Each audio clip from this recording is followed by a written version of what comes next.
ડભોઈ તાલુકાના ઓરડી ગામે આવેલા ભયાનક વાવાઝોડાએ 100 એકરમાં કેળાનો પાક બરબાદ કરતા ખેડૂતને 50 લાખથી વધુનું નુકસાન થયું છે। ડભોઈ તાલુકાના ઓરડી ગામે આવેલા ભયાનક વાવાઝોડાએ 100 એકરમાં કેળાનો પાક બરબાદ કરતા ખેડૂતને ₹50 લાખથી વધુનું નુકસાન થયું છે। પાક લણણીના આખરી સમયે જ કુદરત રૂઠી ઓરડી ગામના વિસ્તારમાં ખેડૂતો મોટા પાયે કેળાની ખેતી કરે છે। ચાલુ વર્ષે કેળાનો પાક ઉત્તમ હતો અને જગતનો તાત પાક ઉતારી તેને બજારમાં વેચવાની આખરી તૈયારીઓમાં જ હતો।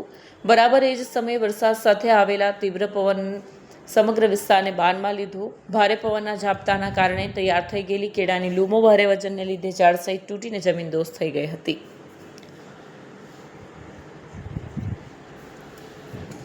આ પંથકના મોટાભાગના ખેડૂતોએ બેંકોમાંથી અથવા ઊંચા વ્યાજે રૂપિયા લાવીને મોંઘા ખાતર અને બિયારણ ખરીદીને મહા મહેનતે આ કેળાનો પાક તૈયાર કર્યો હતો। આશા હતી કે સારો પાક થતાં દેવું ચૂકવાઈ જશે અને પરિવારનું ગુજરાન ચાલશે, પરંતુ કુદરતી આફતે ખેડૂતોની તમામ આશા ઉપર પાણી ફેરવી દીધું છે।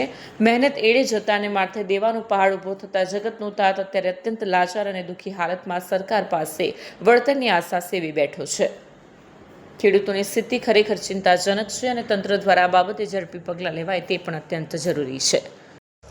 ગામ ઓરડી, તાલુકો ડભોઈ। મારું નામ બારિયા ચંદુભાઈ રણછોડભાઈ।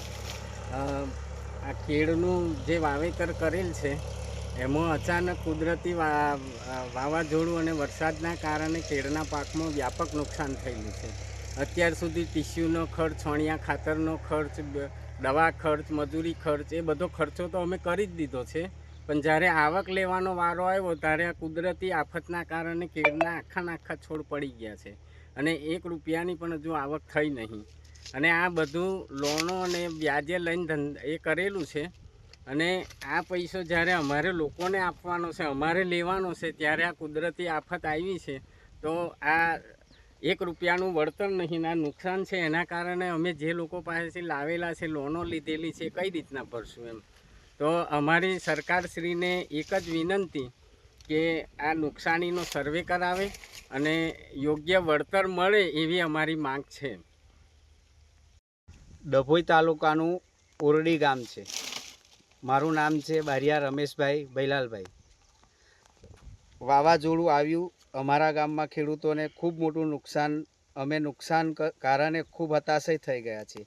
માધ્યમ સરકારને વિનંતી કરીએ છીએ કે અમારા ગામના ખેડૂતોને સહાય કરે તેવી નમ્ર વિનંતી છે। ખેડૂતને વીંગા દીઠ 80,000નો ખર્ચો છે।